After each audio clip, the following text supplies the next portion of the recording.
Ladies and gentlemen, please welcome the President of the National Conservative Convention and Chairman of the Conference, Peter Smallwood.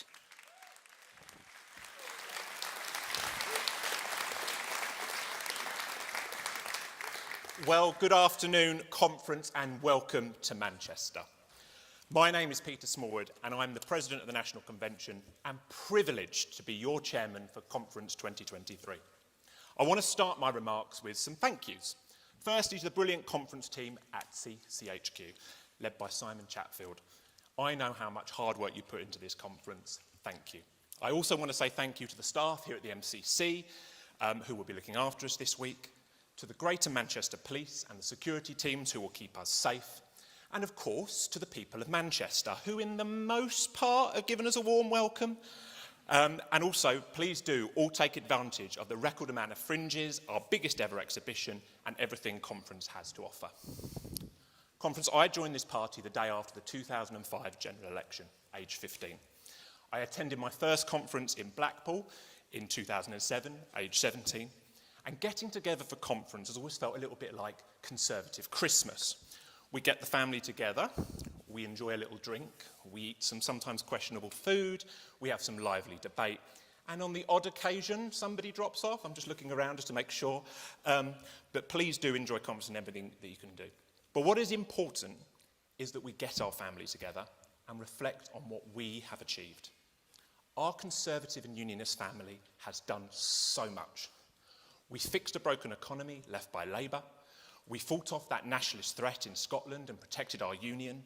We delivered the fastest vaccine rollout in the world. We got Brexit done, invested record amounts in our NHS, got more people into work than ever before, introduced a national living wage, and have cut carbon emissions faster than any country in the world.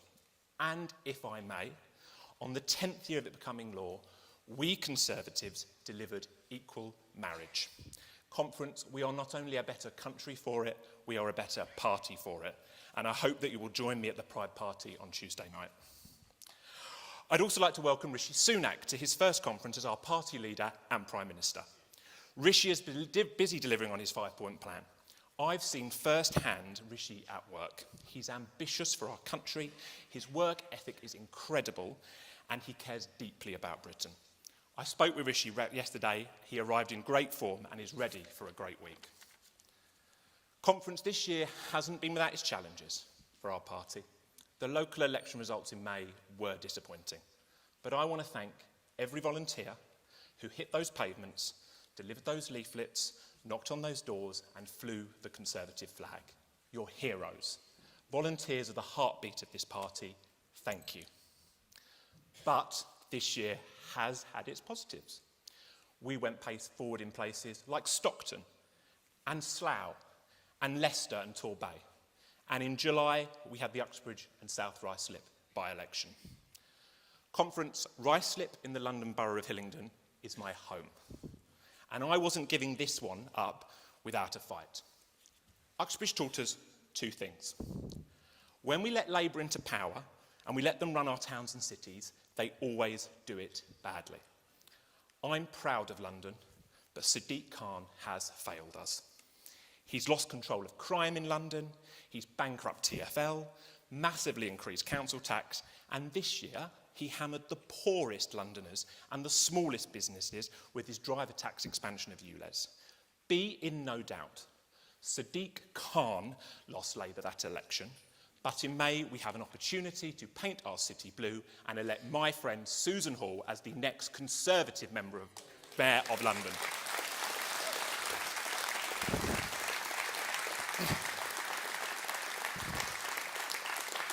The second lesson, Conference, is that when this party has well-run campaigns, strong local Conservative representatives, and an excellent candidate, and we put residents' first, we can pull off remarkable wins.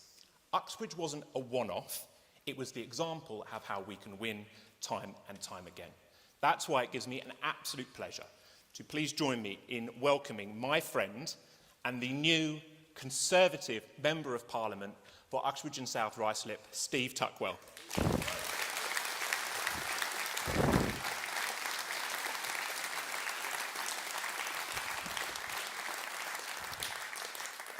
Conference, this week is our chance to lay out not only the next chapter for our party, but the roadmap for the future of Britain, with our offering to the British people.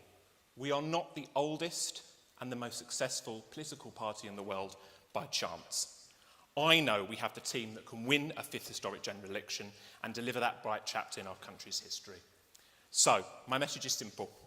Enjoy conference, enjoy Manchester, and then it's game on. The general election will be decided by the people in this room. Our next speaker will need very little introduction. He has the great pleasure of representing two Premier League football teams. One, the greatest team in the world, Fulham, and one, the worst team in the world, Chelsea. And he is busy getting us ready for conference and for the general election. He, like me, has this party running through his veins. So please welcome my friend, the chairman of the Conservative Party, Greg Hands.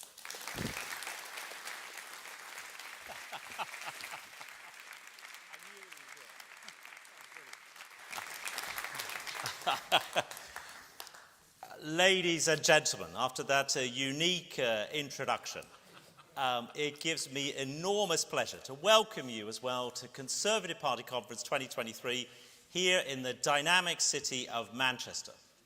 Now, when the Prime Minister asked me to take on this role in February as your party chairman, I could not have been more excited.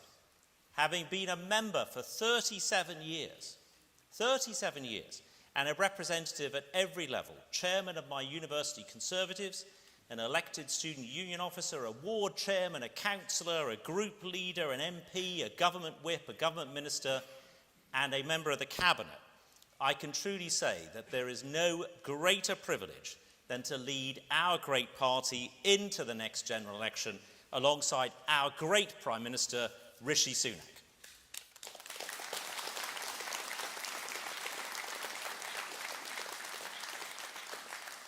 But we cannot do this alone, and I'm incredibly lucky to have a fantastic team of Conservatives who work tirelessly behind the scenes and whom I'd like to thank personally for their dedication to our party. Right here in the front row, Peter Booth, Chairman of the National Convention, who does so much for our party. Pete Smallwood, the Chairman of this year's conference, who you've just met. Stephen Massey, CCHQ's CEO, who has helped to transform the party's finances since a year ago.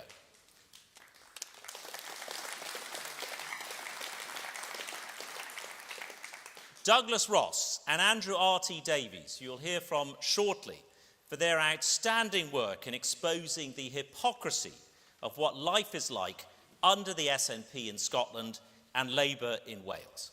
And finally, my fantastic team of Deputy and Vice Chairman, Nikki Aiken, Luke Hall, Lee Anderson, Jack Lepresti, Matt Vickers, Craig Tracy, Sakib Bhatti, Mo Ali, and my PPS, Dr. Ben Spencer. So, ladies and gentlemen, we are one big Conservative family. Whether you've been a member for 50 years like Edna from Brecon and Radnorshire, or a member for just over 12 months like Leo from Bristol. Now, as chairman, I've had the great pleasure of campaigning this year in over 50 constituencies, and if I haven't got to you yet, you can expect a visit very soon. And we have seen what happens when you do great campaigning. Look at Uxbridge. The week before, Labour was 25-1 on favourite. Now think about that. Labour was so favourites that you put £100 on, and if Labour won, you'd only get £4 back. But we knew we had the right policies, a superb turnout from everyone across all levels of the party, and a first-class candidate in Steve Tuckwell. Now, I'm going to go one better than Pete Smallwood. I'm going to actually ask Steve Tuckwell to stand up. Steve, stand up. You've been brilliant.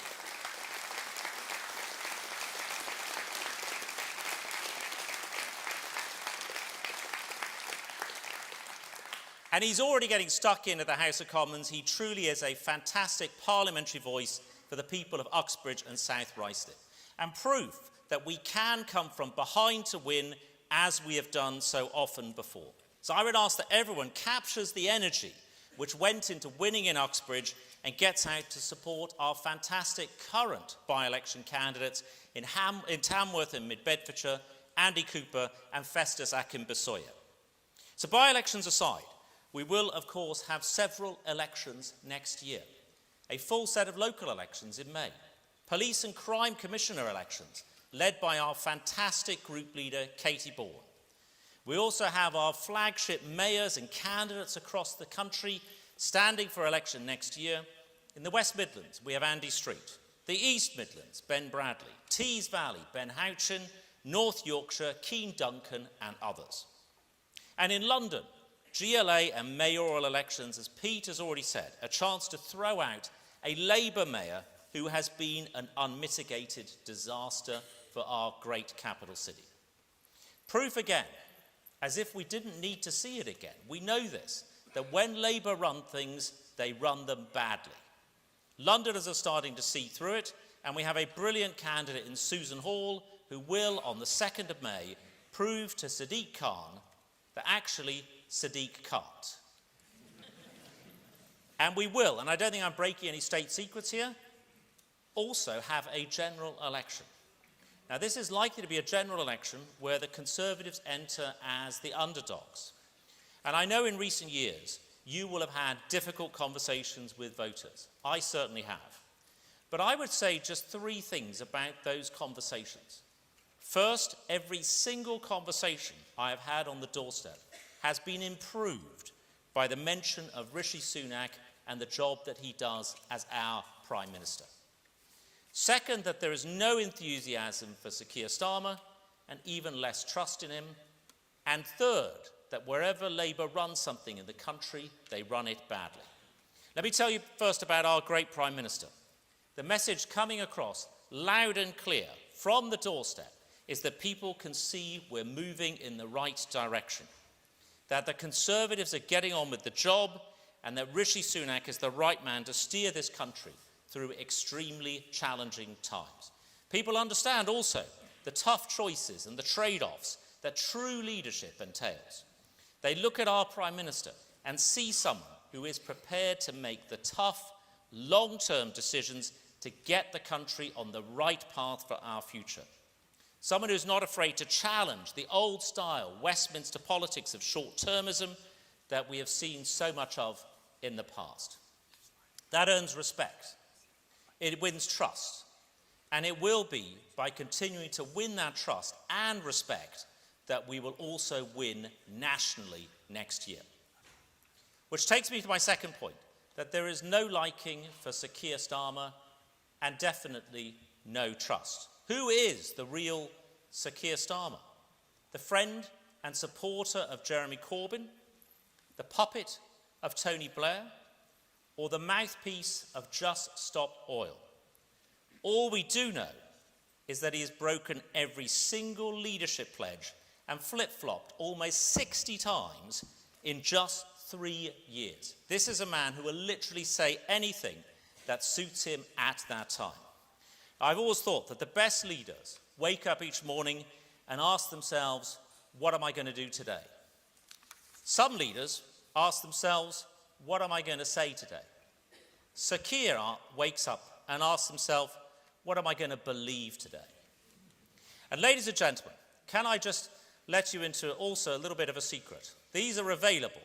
Anybody who likes this association of Sir Keir Starmer with flip-flops, I have these available at the Conservative shop outside for just £16.99, also online at conservatives.com, your own pair of Sir Keir Starmer flip-flops. I warmly recommend them to you.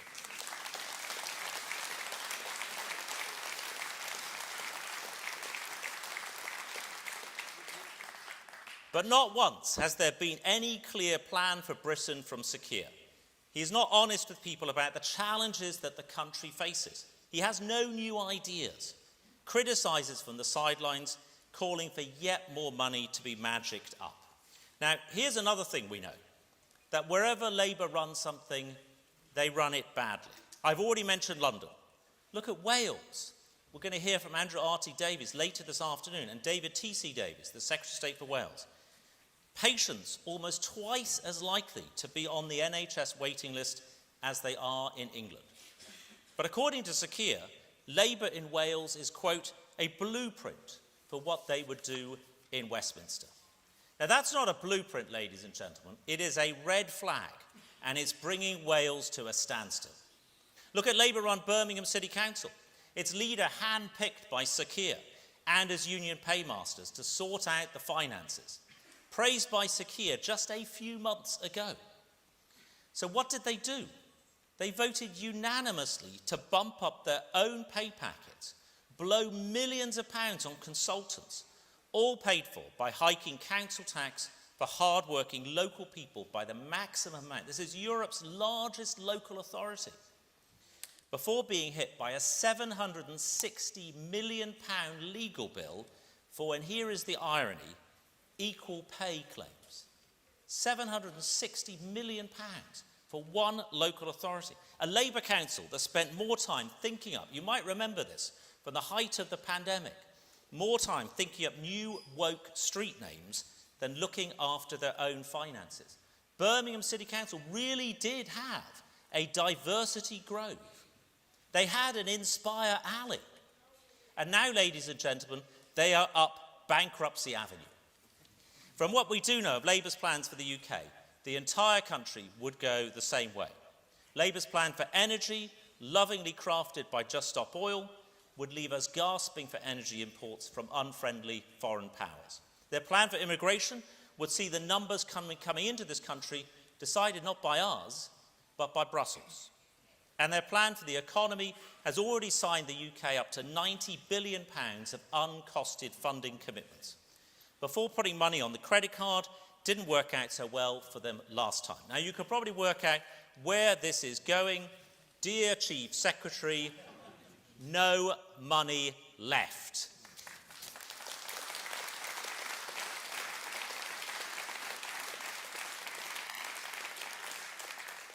And that reminder, ladies and gentlemen, should tell us that we need to work to stop Labour getting back in. We cannot let them do to the UK what they have done to Wales, what they have done to London, and what they have done to Birmingham. There is a surefire way to stop them in their tracks. It's through effective campaigning, ladies and gentlemen, and winning next year at all levels. Now, let me tell you something about somebody who did know a thing or two about campaigning. A much-loved member of our Conservative family who represented his constituents with the utmost dedication. Sir David Amess, Member of Parliament first for Basildon and then for Southend West. Many of us will remember his campaigns on issues, including the honouring of Raoul Wallenberg for his amazing humanitarian works in World War II, support for those suffering from endometriosis, and of course the awarding of city status to his beloved Southend-on-Sea. And many of us remember well, I'll never forget the day, the deeply shocking circumstances of his murder in the course of his duty. So today, in his memory, I am proud to announce the launching of the Sir David Amess Fund to support more dedicated local campaigning. The Sir David Amess Fund will be available to all of our members of Parliament to apply for. The fund will be focused on supporting local campaigns which transcend party politics, such as campaigning to secure city status for their town.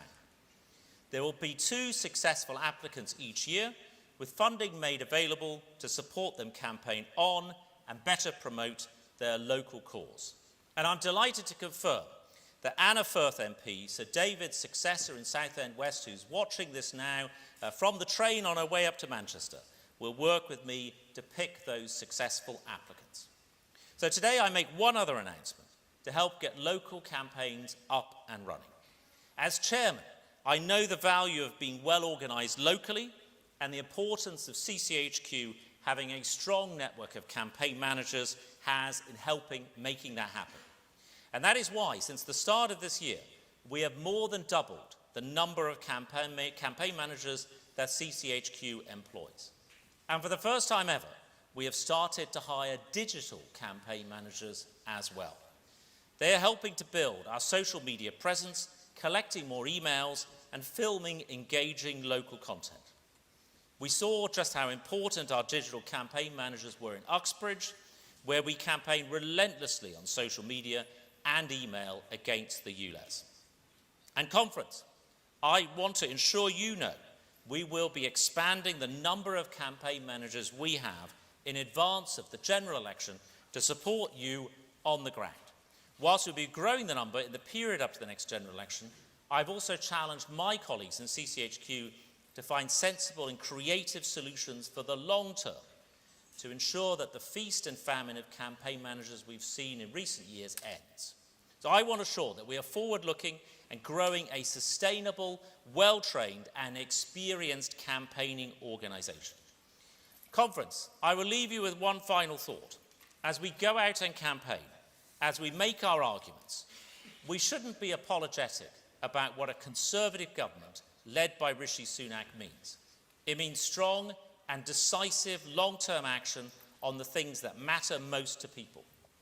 Action that the country needs to put us on the best footing for the future. Now, when I look back at the achievements of this country under the Conservatives, I take great pride. I've been a minister in this government almost continually for 12 years. Pride that, back in 2010, we made the tough choices to get the country's finances back under control. That has made us more able to withstand the headwinds that have come our way since. Pride that we kept our great union together in 2014. And thank you, Nicola, for your help in cementing that this year as well.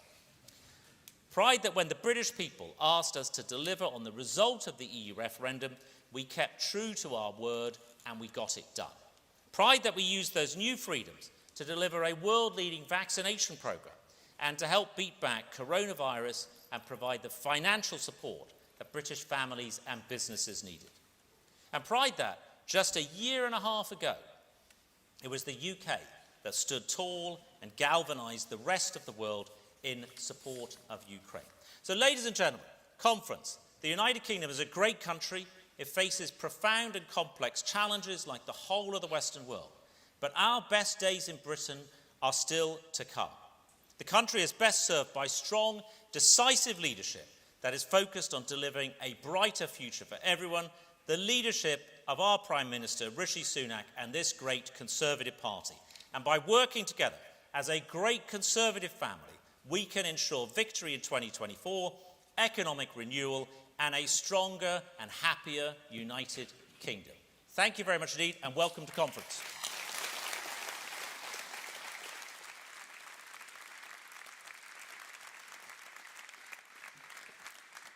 Ladies and gentlemen, please welcome the Secretary of State for Northern Ireland, Chris Heaton-Harris.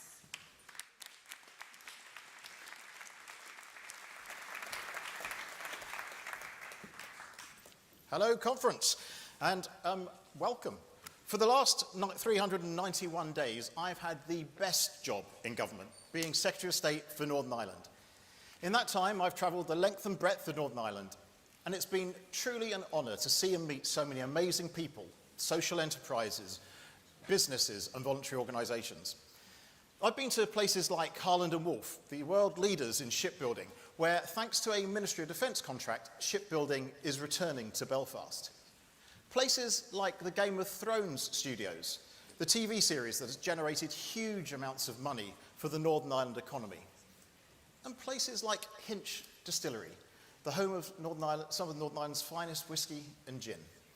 As my spads will know, that was a really tough visit. Northern Ireland has so much to offer, not just to the 1.9 million people that live there, or the 5 million tourists who visit every year, but to us all as an integral part of the United Kingdom. This was demonstrated to me yesterday, down the road in Lee, where I had an excellent visit with our MP there, the brilliant James Grundy, to a company called O'Neill's, a sportswear company with a factory in Northern Ireland and a design centre in Lee that employs 40 people. You'll no doubt have seen their name emblazoned on rugby and football kits of teams across the United Kingdom, including the brilliant Lee Rugby Union Football Club, who I also met yesterday. O'Neill's is just one example of how Northern Ireland contributes to our economy and the Union. And I'm proud it's my job to represent Northern Ireland, and I'm proud it's the job of my great ministerial team too. And I have superb support from Steve Baker and Lord Kane, and our amazing PPS Tom Hunt, our brilliant whips Rob Largan, Lord Courtdown and Lord Mott. And it's our job to bang the drum for that small, bustling, proud part of our country, and that's what we do day in and day out, and I thank you all for it. Conference, I don't need to remind you that we are the Conservative and Unionist Party. This party and this government will never shy away from our support for the Union. Northern Ireland is stronger for it, its future is strengthened by it, and the United Kingdom is and will be greater for it. I didn't mention Harland and Wolff earlier by accident.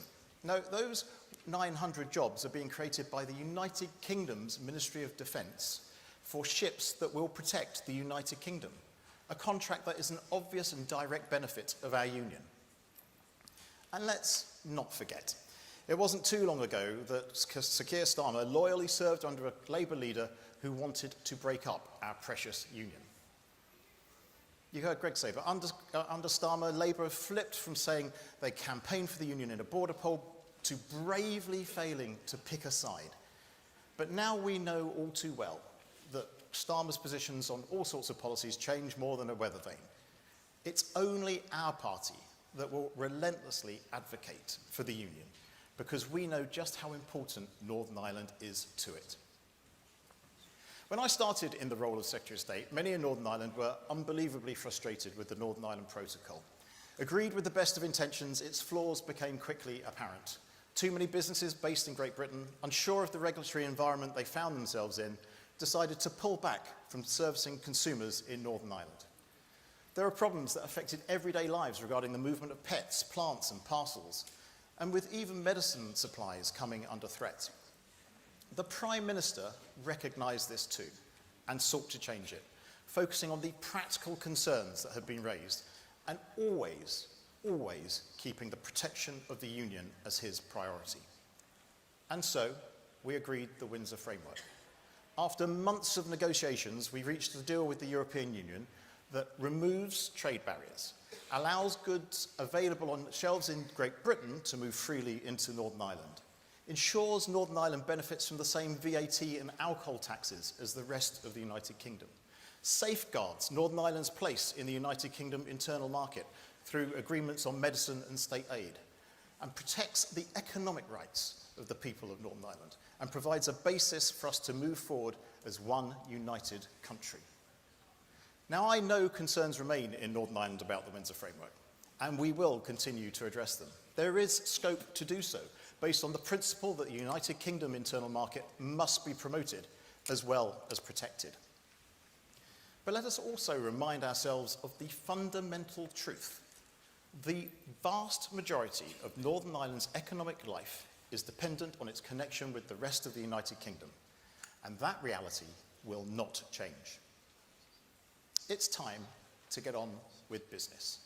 So today, Conference, I can tell you that the first stage of implementing the Windsor Framework Agreement has commenced, removing barriers that existed for Great Britain-based businesses to trade with Northern Ireland.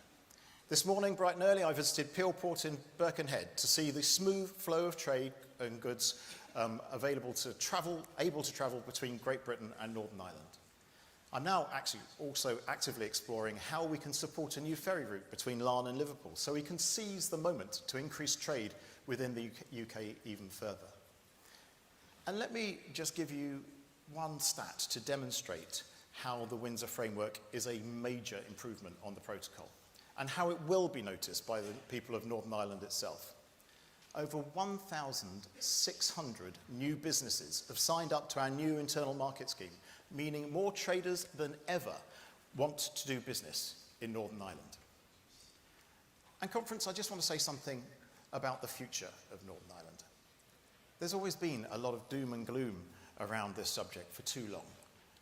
In reality, Northern Ireland's economic prospects are unbelievably promising. A couple of weeks ago, I, alongside the Secretary of State for Business and Trade, Kemi, hosted an investment summit in Northern Ireland. 160 international businesses came along, some visiting Northern Ireland for the first time.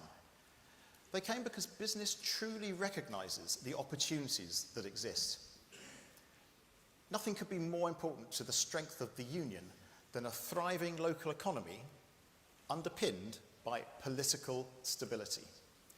And it's this government that takes, as you know, the long-term decisions in the national interest. If Labour were in charge, we would have a very different situation. Remember, Keir Starmer, he backed Remain, then he accepted, well, he said he accepted Brexit, but as shadow Brexit secretary, he worked to block Brexit 48 times. He and his newly appointed shadow Northern Ireland secretary called for a second referendum. In May, Starmer said Britain's future is outside the European Union. But only 2 weeks ago, he said he didn't want to diverge from EU rules. That's more flip-flops than you'd see on a beach in Mallorca. And obviously you can buy some of those outside as well. Short-termist Starmer only offers endless instability, which would not just weaken the Brexit dividends we're seeing, but also take a sledgehammer to our union. Conference, for 605 days, there has been no functioning, devolved government in Northern Ireland. That means the people of Northern Ireland have been without a government, no new policies developed, no ministers taking decisions on the issues that matter to voters. Since starting this job, I've been working to get politicians back to Stormont because I believe the people of Northern Ireland are best served by the MLAs they elected to take decisions for them. People in Northern Ireland need their locally elected politicians to take action, to make Northern Ireland's finances more sustainable, to improve the health service there, where 22% of the population are on a waiting list. And there is, I'm afraid, a very long list of other things that need to be sorted. So I say to my friends in the unionist community, we will continue working to answer your remaining concerns. You know and we know that progress has been made and we are working in a constructive spirit. And it is clear that the vast majority of people and their political leaders want to get this done. Conference, it is the 25th anniversary year of the signing of the Belfast Good Friday Agreement.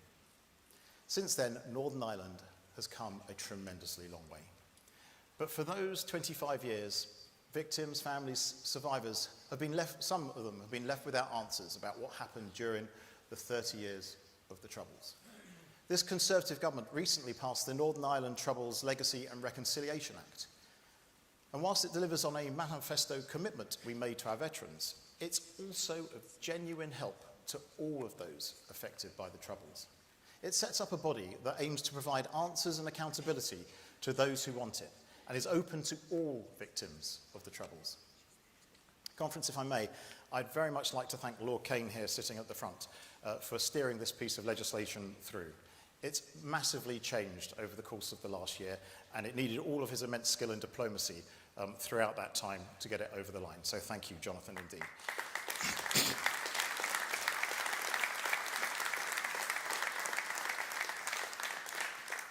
Keir Starmer wants to repeal this act altogether, but offers absolutely no alternative. Labour have flip-flopped on this issue going back to the days of Tony Blair and Peter Hain. And yet again, it is a Conservative government that's made a hard but long-term decision to solve a problem that had been left unaddressed by Labour and would be undone by Starmer. So, Conference, Northern Ireland has come a long way, and I know it can go even further. It's thriving as a centre of creativity, innovation and entrepreneurship. Those 160 investors from across the globe who descended on Northern Ireland last month for our investment summit did so because they know Northern Ireland has a bright future that's brighter as being part of the United Kingdom, with its troubled past behind it, with its executive back up and running. The opportunities available for the people of Northern Ireland are endless. And the union of the United Kingdom will be strengthened for decades to come. And this Conservative and Unionist Party and this Conservative government will do all it can to help Northern Ireland on its journey to a brighter, prosperous future as an integral part of our United Kingdom. Conference, thank you very much indeed.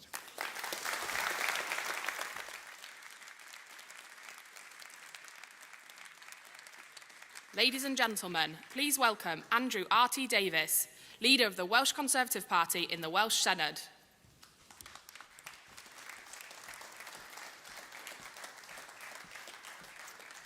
Well, good afternoon, Conference. And this is the moment where you don't want to say he should have gone to Specsavers, looking at the autocue screen so far away from this lectern, to say the least.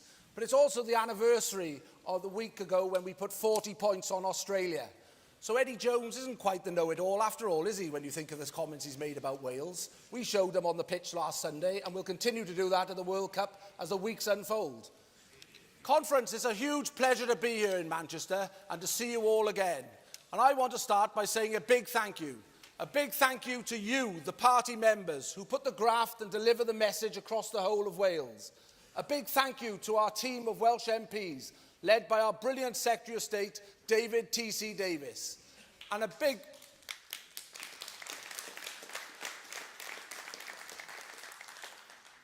thank you to our Senedd members who work tirelessly every day, holding Mark Drakeford and Labour to account. A big thank you to our Prime Minister, who has shown leadership and stamina in the face of some of the biggest challenges this country has had to face. Taking the tough decisions is never easy, but that's exactly what Rishi is doing, taking the long-term decisions for a brighter future. As a party, we all want to protect our environment and reduce emissions, but we must do it in a way that doesn't hit working families in the pocket. Rishi's common sense approach will achieve that. The contrast with the Welsh Government, the only part of the UK where Labour are in government, couldn't be more stark. Rather than take a common sense approach, they're motivated by extreme ideology. In the past month, they've introduced a blanket 20 mph speed limit across the whole of Wales. Labour's own figures show that this will cost the economy £9 billion. The cost of changing the signs alone is up to £40 million. And nearly 500,000 people have signed a petition calling for Labour's blanket 20 mph speed limits to be scrapped. But Mark Drakeford won't listen. And the Labour minister who imposed the blanket 20 mph speed limits on Wales arrogantly dismisses the decent Welsh people who signed the petition as anti-safety. What's worse, blanket 20 mph speed limits isn't the only extreme policy Labour have imposed on Wales. They've also banned all major new road building projects. And that's not all. Our Prime Minister has introduced tough measures to secure our borders through our Illegal Migration Act. But in Wales, Labour want to pay illegal migrants £1,600 a month. And Labour's other big priority in Wales, spending £120 million on 36 more politicians. This is extreme ideology from Labour, and it has imposed dangerous measures onto the Welsh people. It is also a distraction from the things that matter. Let us take our Welsh NHS, which has been run by Labour for the past 24 years. Waiting lists are far longer than in England. Ambulance response times are slower.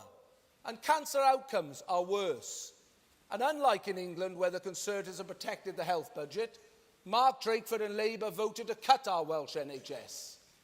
And just a fortnight ago, Welsh Conservatives once again voted to protect our Welsh NHS from the cuts that Labour want to impose, supported by the Nationalists.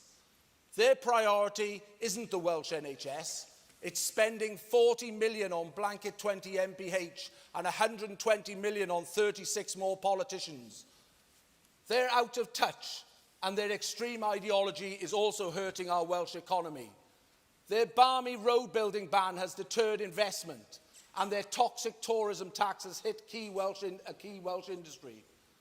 But there's one thing we must not forget, and this matters to everyone across the United Kingdom.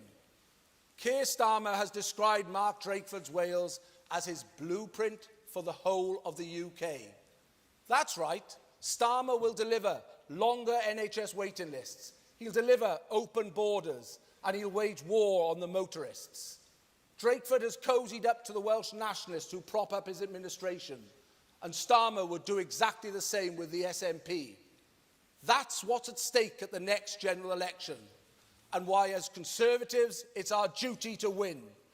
So we leave Manchester, we must roll up our sleeves and get on the campaign trail and hammer this home. I'm as proud a Welshman as they come, and it pains me to see what Labour have done to Wales. And I don't want to see that happening across the rest of the United Kingdom. So together, let's stop that happening. Let's take the fight to Labour.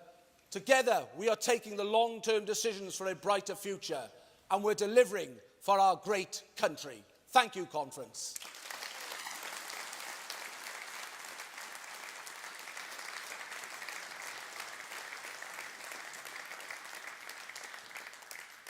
it's now my great pleasure to introduce a good friend, colleague and staunch Conservative, the passionate, the dedicated Secretary of State for Wales and Member for Monmouthshire, David T.C. Davies.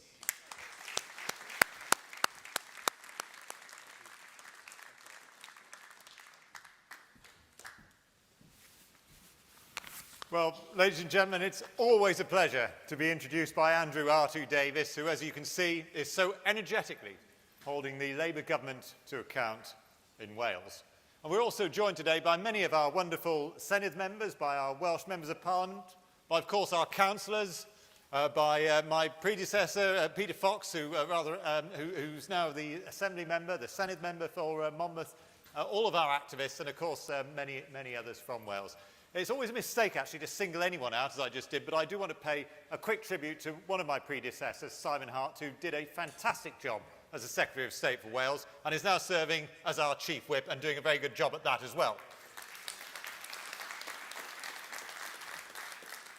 I do mean that, by the way, but it is always a good idea to say nice things about the Chief Whip at all times in my job. But how wonderful it is to be in Manchester, to feel already the enthusiasm and the energy to get out on the doorsteps and to win the next general election. And here in Wales, we do have a special role to play in winning that historic fifth term. Because in Wales, we have suffered for over 2 decades with an incompetent Labour government, which, as Andrew has just pointed out, Sir Keir Starmer sees as his blueprint that he wants to roll out across the rest of the United Kingdom. Let me just remind you again, ladies and gentlemen, of some of the failures that we have had to endure in Wales. We have had over 20 years of failure to deliver high standards in the National Health Service, where 27,000 people have been stuck on a Welsh NHS waiting list for over 2 years. According to Keir Starmer, this is a blueprint that he will roll out for the health service across the rest of the United Kingdom. We've had over 20 years of failure in schools, which has led to Welsh pupils receiving the lowest scores in the United Kingdom for reading, for writing, and for maths. And once again, Labour described this as a blueprint for the rest of the United Kingdom. And just as we've seen in London, so we see in Wales, Labour is failing hard-pressed drivers and continuing to wage its war against motorists. As Andrew reminded us, we've been hit with draconian 20-mile-an-hour speed limits, costing £33 million just to put the signs in place, but it's going to cost many, many billions of pounds in terms of the hit to our economy. 500,000 people have signed a petition against the move, more than actually voted for Labour at the last Senedd elections in Wales, but they bury their heads in the sand and ignore the mounting criticism. Did you know, ladies and gentlemen, that Labour ministers in Wales like to have chummy meetings with Extinction Rebellion? Can it be a surprise to any of us that they have decided that one of their flagship policies is to cancel all road building projects? That's right, no new roads will ever be built again in Wales. So we sit there in ever-increasing traffic jams, breathing in fumes, and Labour ministers, who do like to fly around the world a bit, by the way, tell us that all of this is going to combat climate change. Frankly, it feels to me as though our Welsh Labour government will not be happy unless we're moving around Wales by horse and cart. But instead of taking the action to make sure that children are educated, that patients are treated, that commuters can drive to work, what do we get? Well, we got plans from Welsh Labour for a ridiculous nanny state ban on meal deals as we know them. We also have a Labour-run Welsh Government which has set out proposals to spend over £100 million creating dozens of extra politicians within the Senedd. And within 7 days of announcing this, they were telling the NHS to cut its services. It gets worse. While our government has a plan, while our Home Secretary fights in the courts to ensure that we can remove people who come illegally into this country, into a safe third country, Labour's proposal is to hand out £1,600 a month to many asylum seekers in Wales, and then on top of that to demand that they be exempt from having to contribute towards their own legal bills. It's all part of Labour's blueprint for the United Kingdom. We say that to ease mounting congestion on the roads, we must see more roads built. We need the construction of an M4 relief road, and we need upgrades to North Wales roads, including the A55. We call on Labour to end its absurd 20-mile-an-hour blanket speed limit on Welsh roads, which its own analysis has warned will hit the economy by more than £4 billion. And it's absolutely vital that confidence in Welsh health boards is restored, which is why we call today on the Welsh Labour government to launch an independent inquiry to uncover the many drastic failures into the Betsy Cadwaladr University Health Board.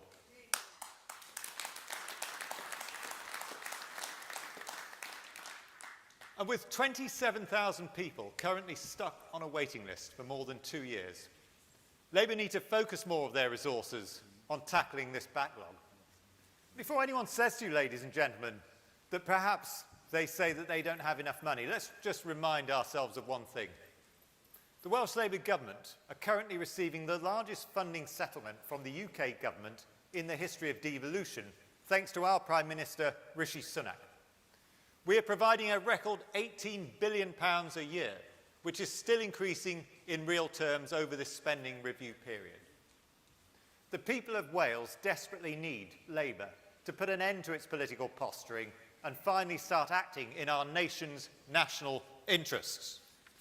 We need to hold Labour account for what they've been doing in Wales and make sure that it doesn't happen to the rest of the United Kingdom.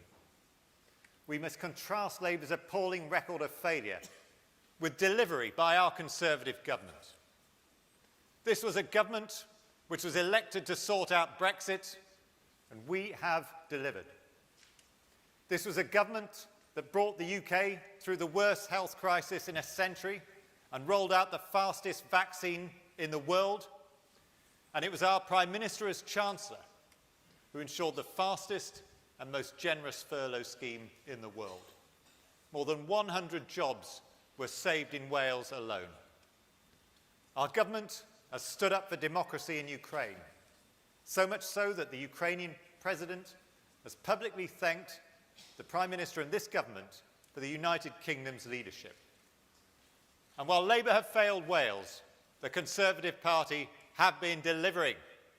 Under Rishi Sunak, Wales has so far received more than £200 million as part of our ambitious levelling up agenda.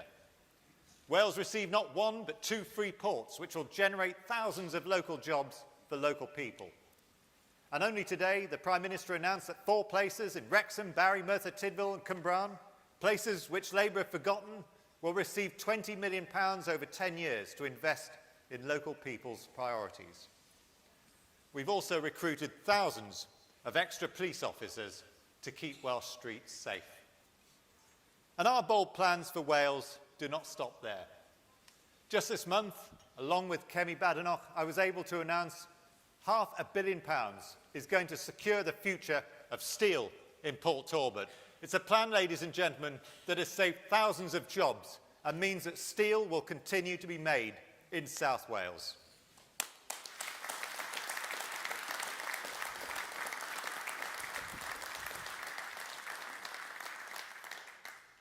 This government has ensured that Welsh people's priorities are our priorities. And ladies and gentlemen, when the election comes, there'll be a simple choice to make. So we need to get out on the doorsteps and remind people what that choice is. It's a choice between a Labour Party, already in power in Wales, that would give us more taxes, fewer immigration rules, failing public services, and a war on motorists, or the choice of a Conservative government which will continue to deliver lower inflation, a growing economy, better public services, and stopping small boats. And on every doorstep, in every conversation, at every opportunity, let us make it clear that we understand that these are the real priorities, that we will deliver on them, and with Rishi Sunak in charge, we will win that historic 5th term in office. Thank you.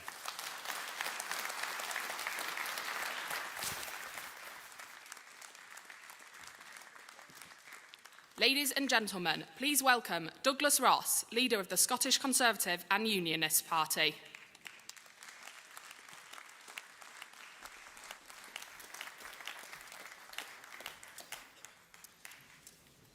Thank you, Conference. It's fantastic to speak to this gathering of the Conservative and Unionist Party.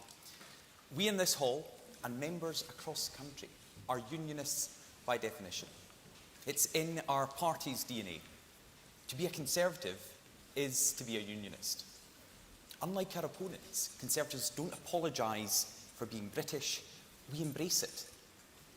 We celebrate our common history and heritage and look forward to that shared future Scotland, England, Wales and Northern Ireland will continue to build together.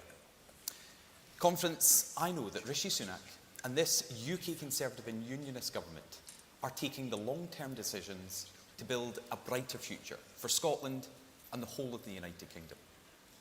I was with our Prime Minister in Aberdeenshire in the summer when he announced over 100 new oil and gas licences in the North Sea, and he gave the go-ahead to the new carbon capture cluster facility in Peterhead. These announcements will strengthen energy security for the whole of the UK, but they will also secure tens of thousands of skilled Scottish jobs.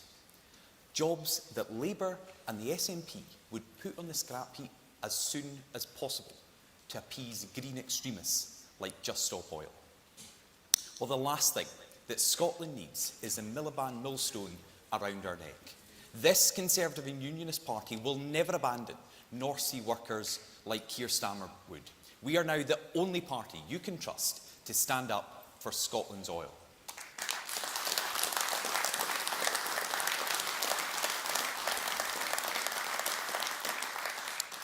And these announcements are just one part of what the Conservatives are delivering for Scotland. From free ports to spaceports, roads to ferries, supercomputers to agricultural technology, we are investing in the projects that will drive growth across our whole country, secure and create Scottish jobs and Scottish businesses, and strengthen the essential contribution Scotland makes to our United Kingdom. Well, Conference, it's been a pretty interesting year in Scottish politics. I have more than a few things to update you on since we last met. In fact, I'm struggling to know where to begin. Well, let's start here.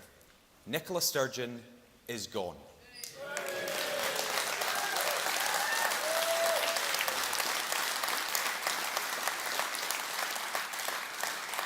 Let me just repeat that.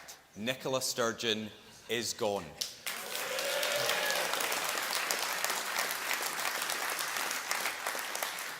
For years, we were told that she was unstoppable, that she could apparently do no wrong.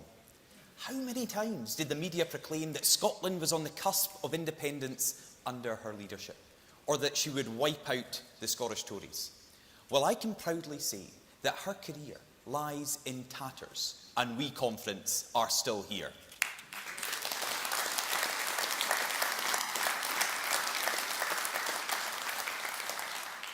It was our party, the Scottish Conservative and Unionist Party, that was the constant thorn in her side.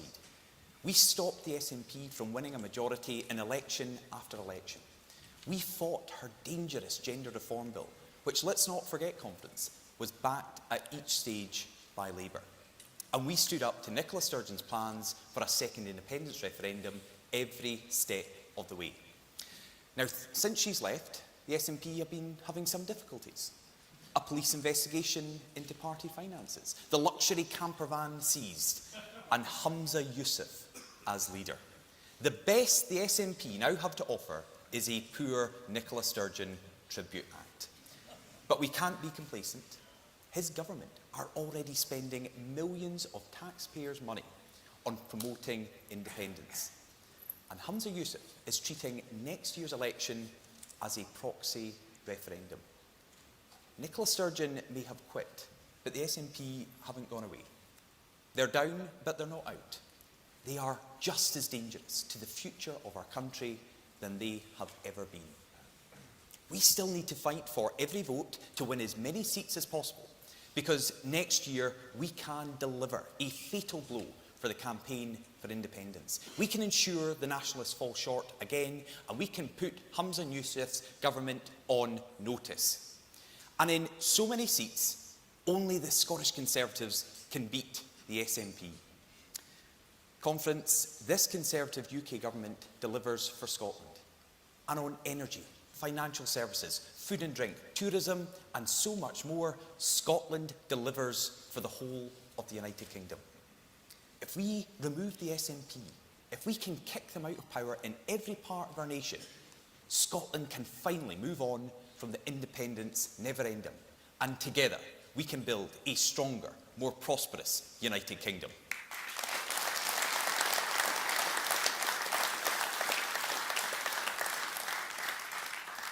Now, to speak more about strengthening our country, let's welcome to the stage the man who put Scotland at the heart of the UK government, the scourge of SNP globetrotting, the bin man of the Greens recycling schemes, the defender of women's rights, my friend, your Scottish Secretary, Alistair Jack.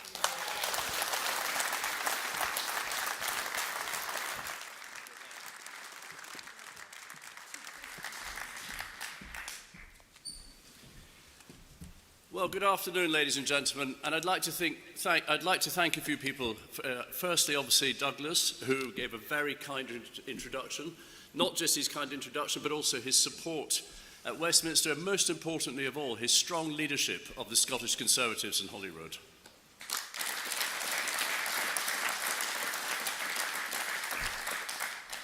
Secondly, I'd like to thank my Scotland Office ministers, Malcolm Offord and John Lamont, the ministerial team. They're sitting here at the front of the auditorium, and they do excellent work in Scotland. I want to thank them for everything they do. Thank you very much, gentlemen.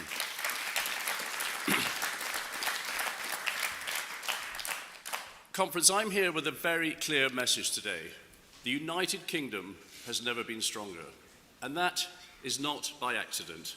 Yes, it's true, the Nationalists are doing everything they can to strengthen the Union for us. They have shredded whatever credibility they once had, but I'm not going to comment on a live police investigation. However, I think we can all agree that the people of Scotland have been shocked by the investigation into the SNP's finances, the arrests of leading SNP figures, the searches, the blue and white evidence tent in the garden, the camper van. So it's no surprise that people in Scotland have quite rightly become very angry at the abject failure of the Scottish Government to deliver on the things that matter most to them. They are sick and tired of record NHS waiting times, of poor standards in our schools, and then, of course, there's the ferries, or the lack of them. The SNP and their Green Coalition masters are dragging Scotland down more and more every day, and people have come to the obvious conclusion: if the Nationalists can't even organise a bottle deposit return scheme properly, all their talk of removing Scotland from the United Kingdom is pure fantasy.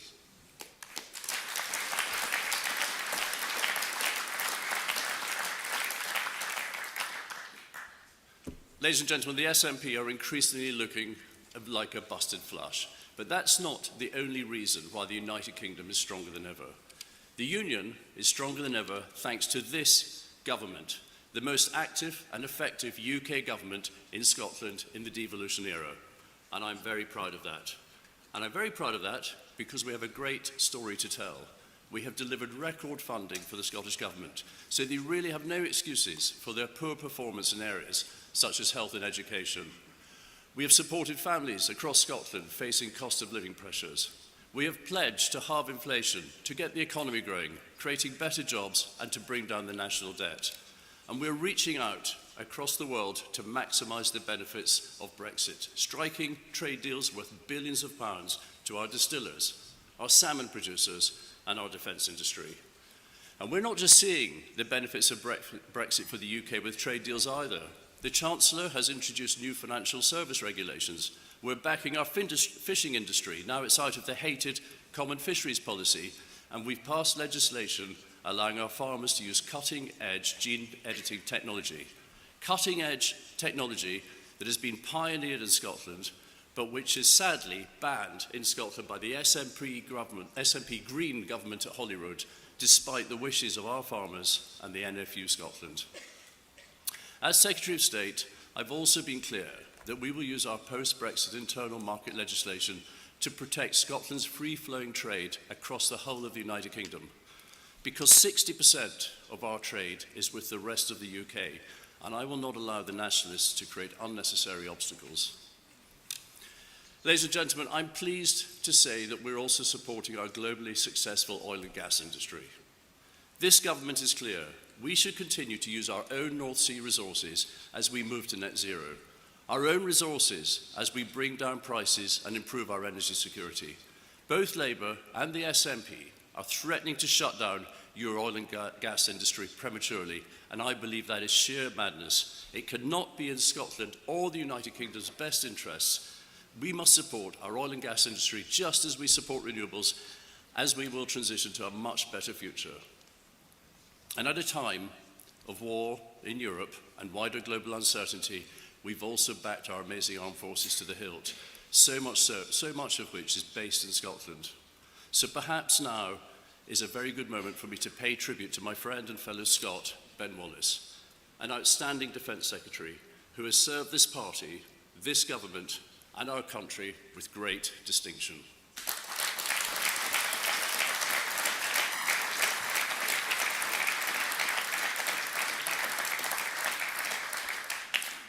Ladies and gentlemen, there is more.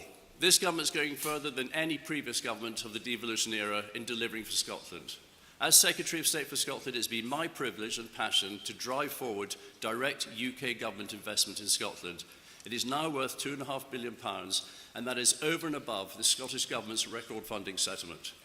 I was absolutely delighted with the announcement today that 7 towns in Scotland will receive around £20 million each as part of our long-term plan for towns. It is the latest in a long line of levelling up initiatives reaching every corner of the country. It is creating jobs, transforming communities, delivering high-profile projects that people really care about. We are backing small-scale grassroots initiatives, high-profile arts projects, cutting-edge research in universities, and much, much more. We've also led the way creating free ports based around the Firth of Forth and the Cromarty Firth. The Prime Minister and I visited the Cromarty Firth when the news was announced, and I know that he, as a long-term champion of free ports, is as excited as I am about the impact this will have on the Highland economy. We're following up that by creating investment zones in Aberdeen and Glasgow. And ladies and gentlemen, we recognised some time ago we had to change the damaging old philosophy of devolve and forget, leaving too much in the hands of the devolved administration in Holyrood and allowing the role of the UK government to fade into the background. Well, today, I can announce the era of devolve and forget is well and truly over. It is dead, it is finished, and I promise you, it is not coming back under my watch.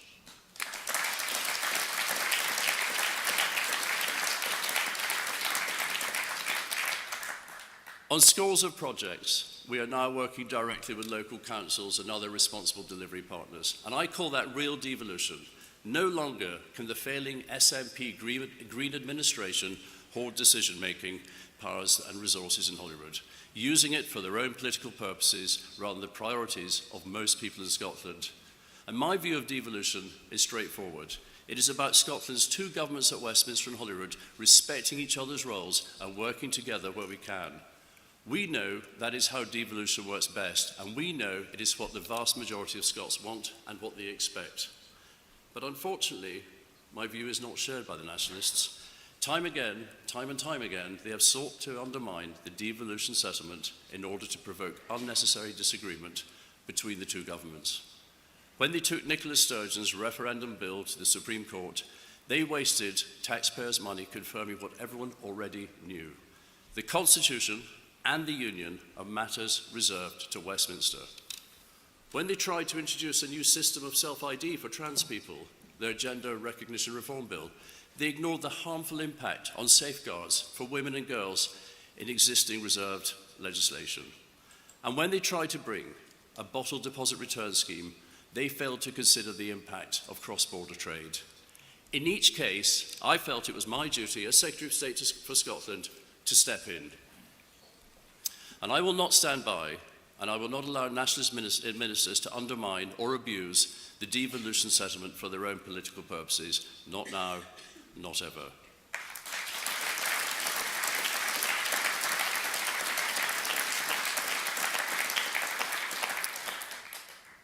Sadly, I'm not surprised by the nationalist approach. They do not support devolution, so why would they respect it? But what concerns me are the consequences. The waste of time, money and resources that should be focused on people's real priorities in Scotland. Struggling businesses left out of pocket by the collapse of that shambolic bottle deposit return scheme. The anxiety felt by so many women at the potential erosion of safeguards afforded by the Equality Act. The Scottish Government need to understand their political game playing causes real damage. And as Douglas Ross said so forcefully earlier this afternoon, they need to drop their narrow obsession with breaking up Britain and do the job they were elected to do. They need to respect devolution. They need to take that record budget they receive from the Treasury and they must use it to deliver public services that Scots can rely on. So, ladies and gentlemen, in conclusion, we know this union, this great enduring partnership between Scotland, England, Wales and Northern Ireland creates opportunity and drives success for us all. Quite simply, we achieve more together, and that is why I'm so proud to be playing my part in a UK government that has done more than any other to strengthen this United Kingdom. And we're doing it daily, right across Scotland, investing directly in projects that create jobs and level up communities. We're doing it by supporting our key industries, by protecting cross-border trade and boosting the economy, and we're doing it by defending devolution robustly against the nationalist attempts to bend it and twist it for their own narrow political purposes. There could not be a clearer contrast between a nationalist SNP Scottish Government that is in chaos, that is failing, that is letting people down by putting their obsession with leaving the United Kingdom above everything else it does, and this United Kingdom Government, under the outstanding leadership of Rishi Sunak, that is 100% focused on the issues that really matter most to the people in Scotland and across the whole United Kingdom. More and more, people in Scotland are seeing the benefits of having a United Kingdom that is energetically and visibly on their side, because that is what people want. It's what's best for Scotland, and it's what we will continue to deliver. Thank you very much.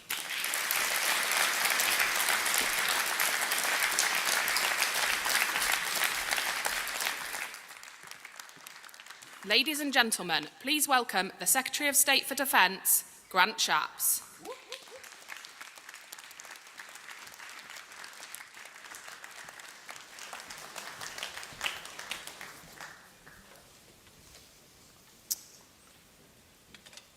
When people think of the Blitz, they tend to think of London, the burning Docklands and St Paul's shrouded in smoke.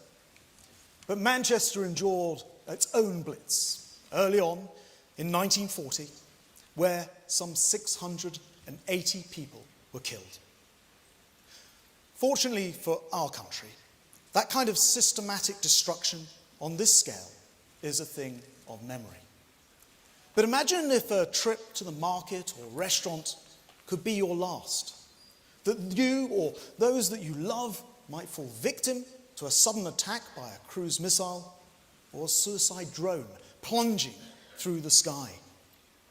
This is daily life in Ukraine, on freedom's front line. Even as the fighting falls deep into its second year, it's still hard to believe that full-scale war is raging here in Europe. And Ukraine isn't some long-away distant country of which we know nothing. It's part of the family of European democratic nations, and they are fighting for their very survival. Fighting for freedom against an invader as ruthless as any in modern times, a tyrant who sees civilians as collateral damage in a failed war of conquest he cannot win, but he also cannot find a way to exit either. Putin hoped to take Ukraine by bluff, a swift armoured invasion designed to seize Kyiv and install a puppet government. Ukraine would be taken quickly, it would be overwhelmed, it would be reduced to a vassal state, its identity and freedom crushed. But the Ukrainian people were not going to let that happen, and neither were we. The United Kingdom stepped up.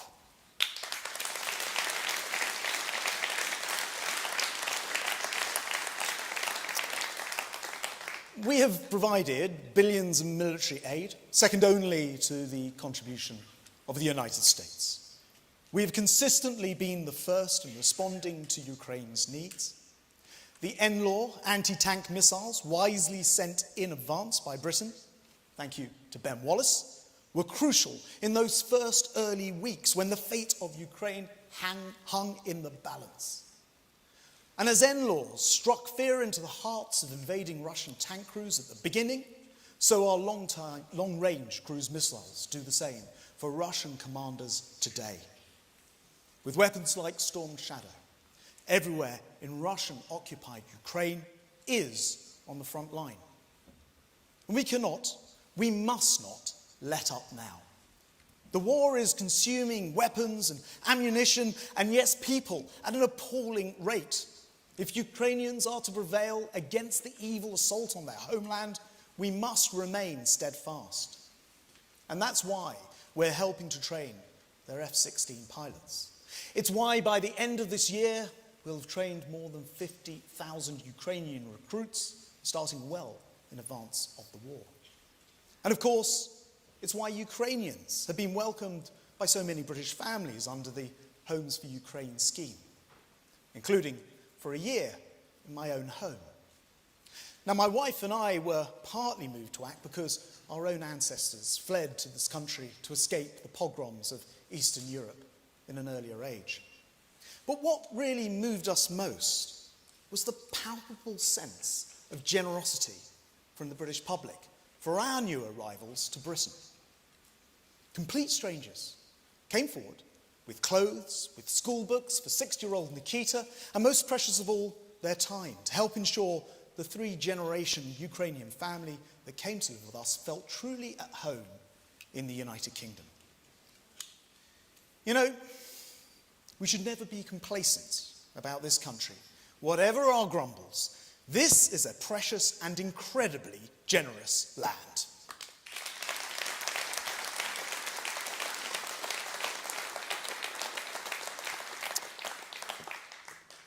On my first visit to Ukraine this summer, I visited Nikita's nursery in Kyiv. I saw the apartment block across the road from his kindergarten that had been destroyed by one of Putin's rockets at the start of the war. This was the attack that made Nikita, his mother, his grandmother, together with their dog Max, flee from Ukraine. Only as I glanced across the street from his nursery this summer, there was no bombed-out shell to view. The apartment block had already been completely rebuilt, re-inhabited. What I was witnessing was the iron resolve of the Ukrainian people, ordinary people, maintaining a semblance of life even amongst the air raid sirens, rebuilding their homes the moment they get the chance.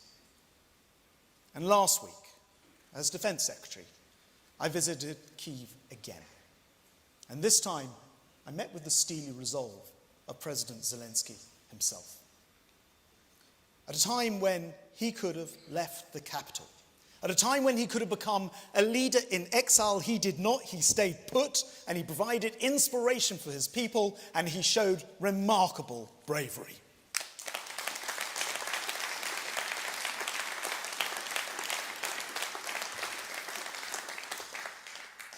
Ukraine has taught us a lesson. The war reminds us of the unprovoked aggression by one nation against another is still a reality in global affairs. Left unchecked, we are all in danger. And this is why we must invest in our defence.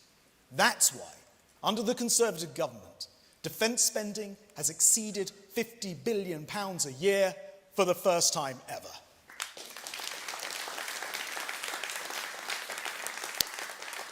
And conference, it's why we'll maintain our leading position in NATO by increasing defence budget to 2.5% of GDP when conditions allow. Because we know the world is changing. So, as a result, we're working ever closer with our allies, developing the latest naval technology to protect our Commonwealth kith and kin in the Pacific as they face the challenge of a rapidly expanding Chinese Navy. deploying the two of the world's largest and most advanced carriers in history the Royal Navy has ever seen in the Queen Elizabeth HMS and HMS Prince of Wales. We're ploughing billions into our own naval shipbuilding program, as well as into civilian construction to create jobs and to grow our economy. And Britain is one of the few nations capable of operating in every ocean in the world simultaneously. Our ultimate national insurance policy is, of course, our at-sea nuclear deterrent.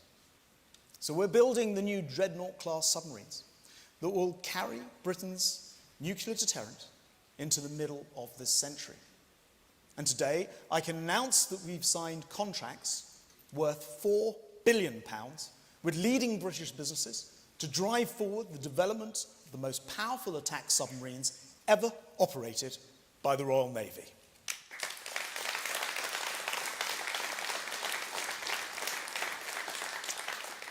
These hunter-killer AUKUS submarines will empower the Royal Navy to maintain our strategic advantage under the sea, enabling us to compete with emerging navies anywhere in the world as our world becomes more unpredictable and dangerous.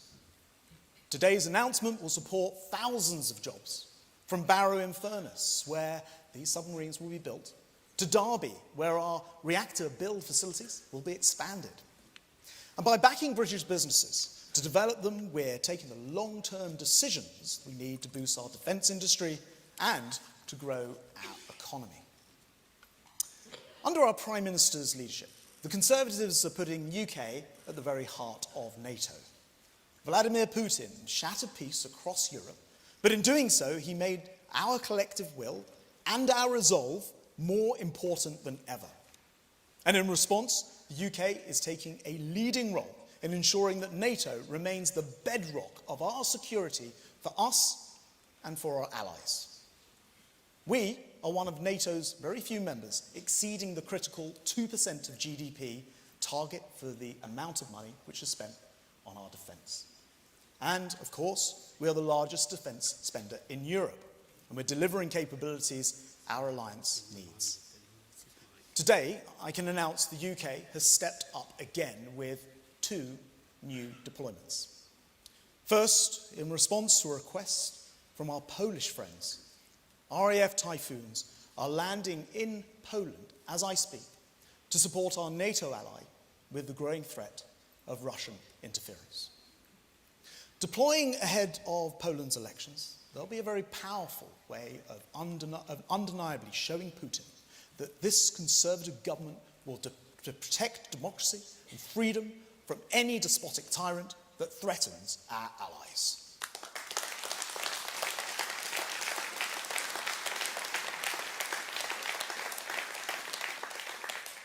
And second, ahead of what I think has been a concerning week, or at the end of what I think has been a concerning week, there's been a request from NATO's Supreme Allied Commander, Europe. And so I have authorised the full deployment of a battalion-sized UK Strategic Reserve Force to NATO's Kosovo peacekeeping mission. In the days ahead, hundreds of soldiers from the 1st Battalion, Princess of Wales Royal Regiment, will join the 400 British servicemen and women already in Kosovo. And as the best of the best, I know our soldiers will do the United Kingdom proud.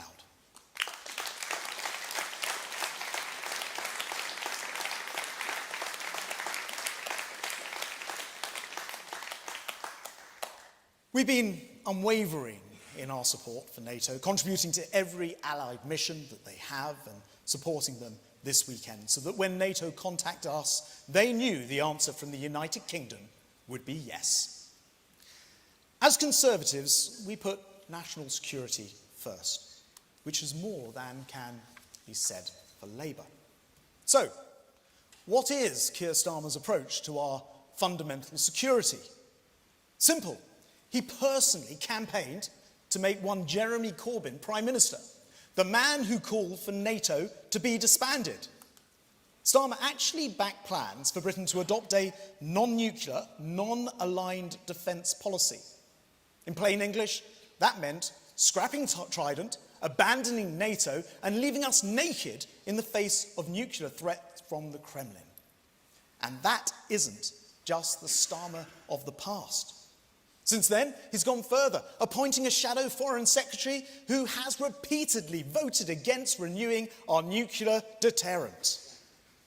You know, in the military sphere, it's sometimes good to keep your enemy guessing.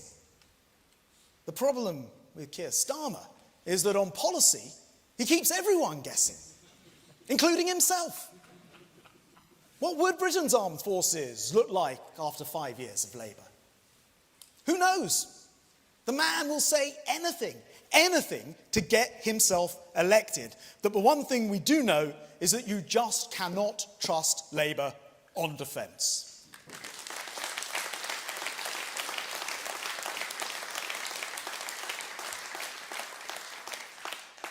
And if, perish the thought, Labour get back into power, the old habits will resurface.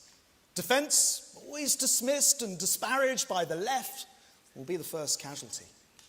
Our service people and defence industries and our veterans all deserve much better. Conference, we must not let that happen.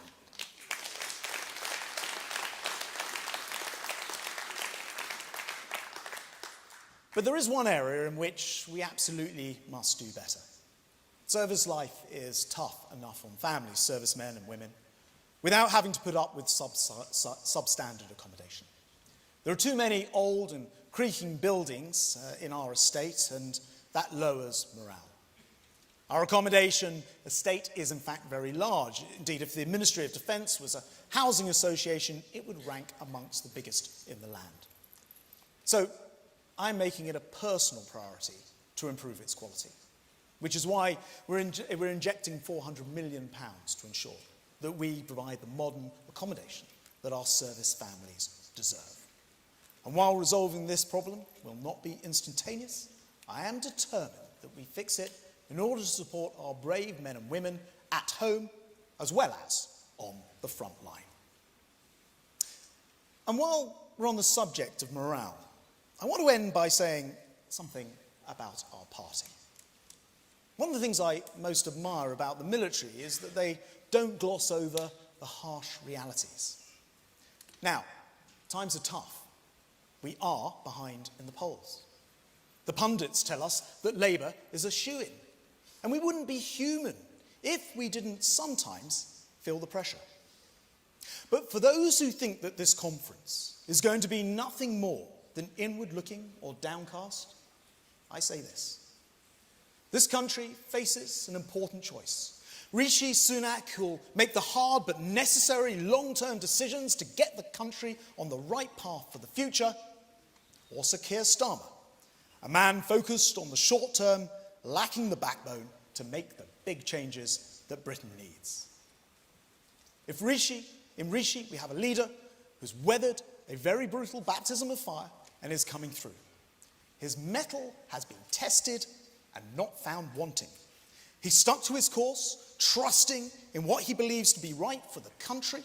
It doesn't always make him popular in the short term, but that is the price of doing the right thing. We need leadership that puts the national interest over self-interest and does what is right, not what is easy. Now, I trust British people, their good sense, and they can spot a serious man to take the tough decisions. And they can spot an opposition leader who's made an art out of political opportunism. So let's take the fight to Say Anything Starmer. He's measuring the curtains. He thinks he's home and dry. He thinks that he can take Downing Street by bluff. But as the steely Sir Claude Auchinleck said before the first battle of El Alamein, when the British had their backs to the wall and Rommel seemed triumphant, let's show him where he gets off. Thank you.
Britain is back.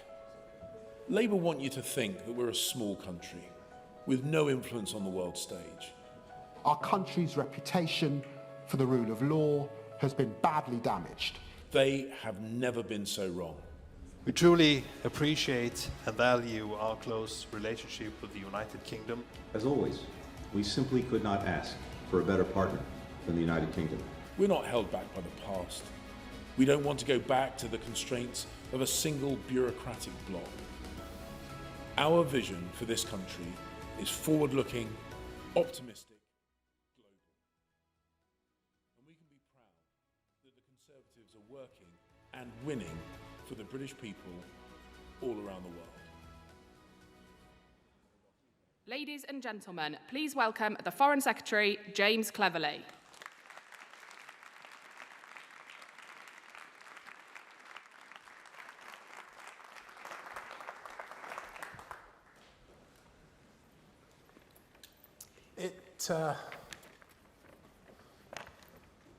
It's been a year since I was appointed, and I've been, in that time, to over 60 international visits. I have hosted over 100 inward visits. I have had over 700 meetings or calls with foreign representatives. I've also had the honour of accompanying His Majesty the King on 2 state visits. And my ministerial team, I know, have worked just as hard. And so if you're wondering where they are at the moment during this speech, they're out in the wider world promoting Britain on the world stage. And all those visits, all those meetings, all those calls has allowed me to hear firsthand what the world thinks of us. And as a result, my view of Britain's standing in the world has never been clearer. People want to see us. People care about what we say. People admire what we stand for. But perhaps most importantly, people respect what we do. Far from being left on the sidelines, we remain right at the heart of things. And we should all be immensely proud of our country's standing on the world stage. And let me explain why. And let me explain to the people who think that Brexit has hindered us. Let me spell it out to the people who think our best years are behind us. And let me make it clear to those on the Labour benches who want to play politics and put our country down. This government, with Rishi Sunak at the helm, takes decisive measures and is prepared to take the tough, long-term decisions for the benefit of our country. And so, of course, we send emergency rescue teams to Morocco and to Turkey and Syria in response to those terrible earthquakes. And of course, we evacuate those British nationals caught up in the Sudan conflict. But we also sign free trade agreements with countries around the globe. We lead by example in our unrelenting support for Ukraine, and we call out Russia for its heinous crimes. And we sanction the brutal Iranian judges who target the brave women of that country who are campaigning for nothing more than their freedoms. We have consistently helped the worst off in the world lift themselves out of poverty. We have consistently fought injustice wherever we see it. And we have consistently led the way in times of international crisis. But some people ask me, when they talk to me, they say, James, that's all well and good, that's great. But what does foreign affairs matter to the British people? How does it help the people of Braintree, or Belfast, or Banchory, or Bridgend? Well, it helps because when we engage with our allies, old or new, we become safer and we become more prosperous. The PM gets it. Our party gets it. You get it. Keir Starmer and his crowd don't get it. And over the last few years, of course, we have seen incredibly tough global circumstances. A global pandemic. And as my good friend Grant has just said, we are now confronted with a brutal war on our own continent. But this Prime Minister was prepared to take the tough, long-term decisions that we needed. And we have thrived, despite the incredibly strong economic headwinds, powered by the pandemic and intensified and amplified by the war in Ukraine. And because of his long-term decisions, our economy is back to pre-pandemic levels, and Britain has recovered quicker from that pandemic than Europe's biggest economies. Under this Prime Minister, we have made immense progress in very little time. And unlike under Starmer, Labour are all talk. Under Sunak, we are about action.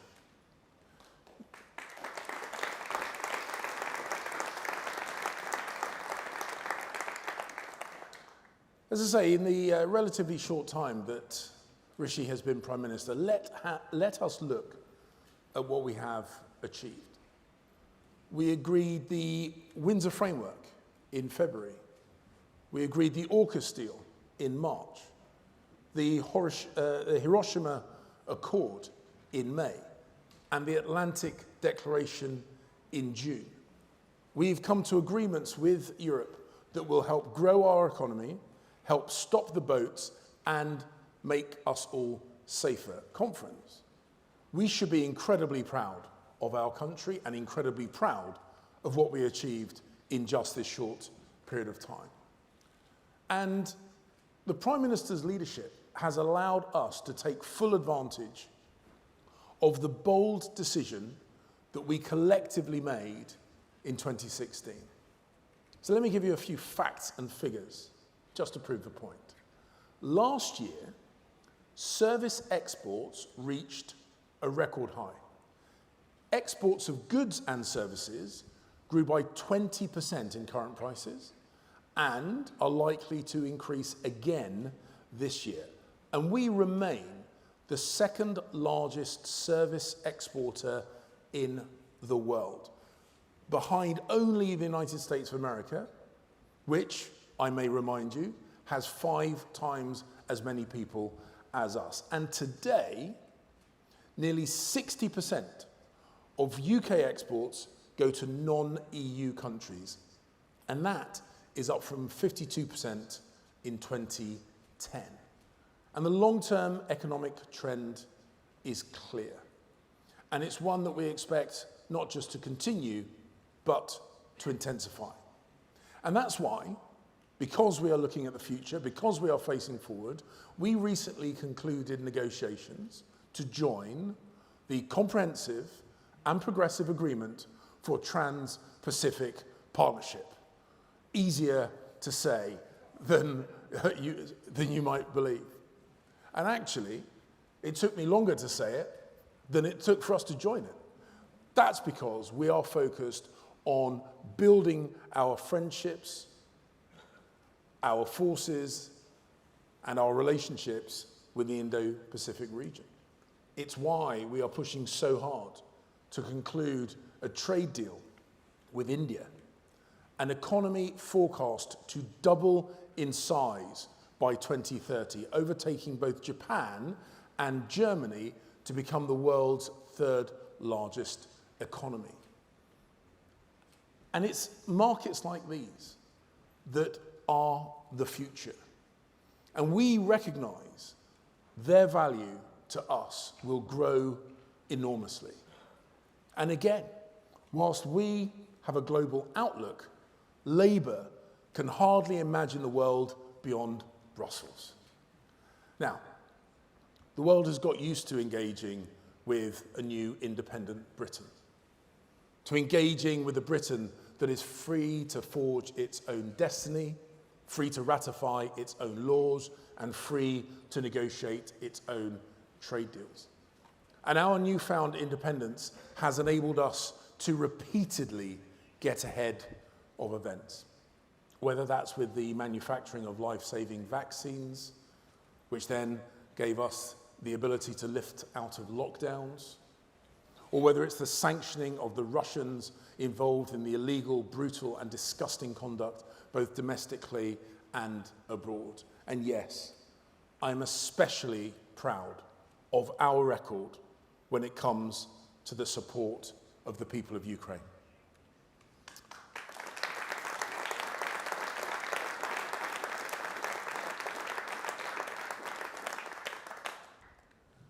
We foresaw the extent and the intensity of the fight that President Zelensky and his brave people faced in February of 2022. And I consider it a personal privilege to have done what I can to maximize international support for that courageous country. But never let anyone forget that for almost a decade now, every Conservative Prime Minister has backed Ukraine. From training Ukrainian troops after the initial invasion of Crimea, 2014, to standing up to Putin over the poisonings in Salisbury, from arming Ukrainians with the NLAW missile systems when Russia first initiated their full-scale invasion, to sanctioning Putin and his cronies who have facilitated the brutalizing of the Ukrainian people. And let's remember that Prime Minister Rishi Sunak continued in this proud tradition with his unwavering support. He was the first world leader to supply Ukraine with NATO standard main battle tanks. He was the first world leader to commit to training fast jet pilots. He was the first world leader to supply the long-range missiles that support those brave Ukrainians fighting in the front line. And earlier this year, Rishi Sunak hosted the landmark Ukraine Recovery Conference in London, where we secured billions of dollars in international funding so that Ukraine will be able to rebuild itself once they win this war.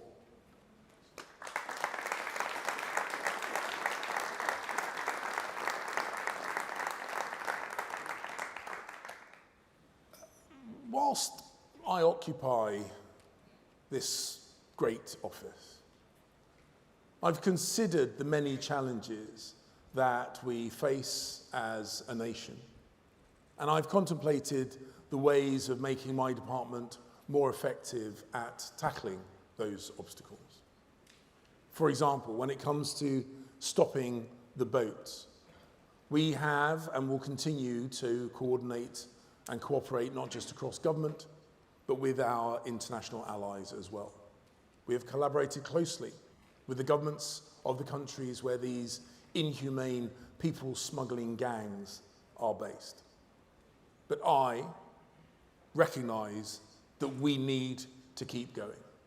And so today, I've written to all of our ambassadors, all of our high commissioners, and I've instructed each and every one of them to do even more work with the countries in which they represent the UK to help stop the abhorrent trafficking of human lives across the English Channel.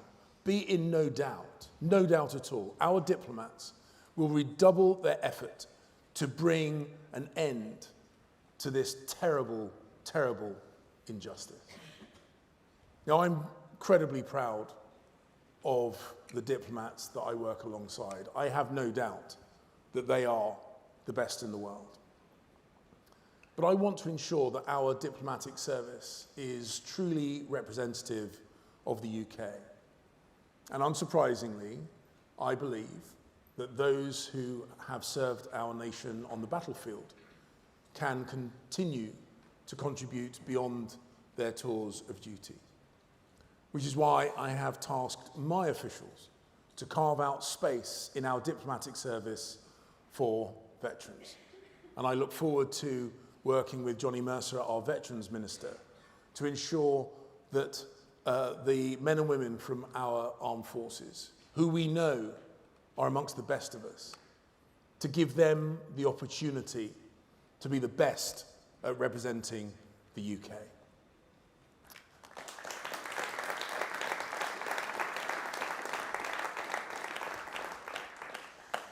And you will forgive me, but it does make me immensely proud to offer those who have served our country with unparalleled distinction the opportunity to serve their nation once again.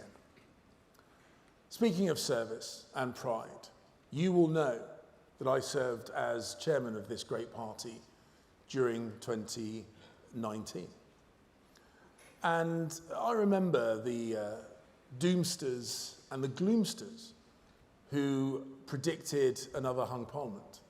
They predicted an outright Conservative loss, or at best, modest Conservative gains. And those were the people whose amazing predictions predated the most significant electoral victory of recent times and an 80-seat Conservative majority. And yet, today, I see the same old faces, the same voices, the same old politicians making the same old tired predictions.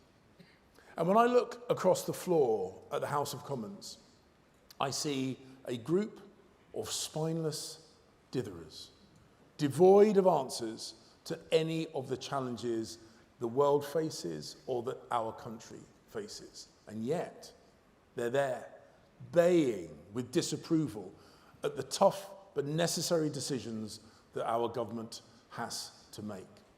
And where, I ask myself, is the leadership from their so-called leader? Because Sir Keir can't make up his mind whether he supports leaving the EU or whether he supports remaining in the EU or rejoining the EU. He pledged to cut tuition fees in order to get elected as Labour leader and then went back on his promise as soon as he became Labour leader. He resigned from Corbyn's cabinet, then he rejoined Corbyn's cabinet, then he campaigned to make Jeremy Corbyn Prime Minister.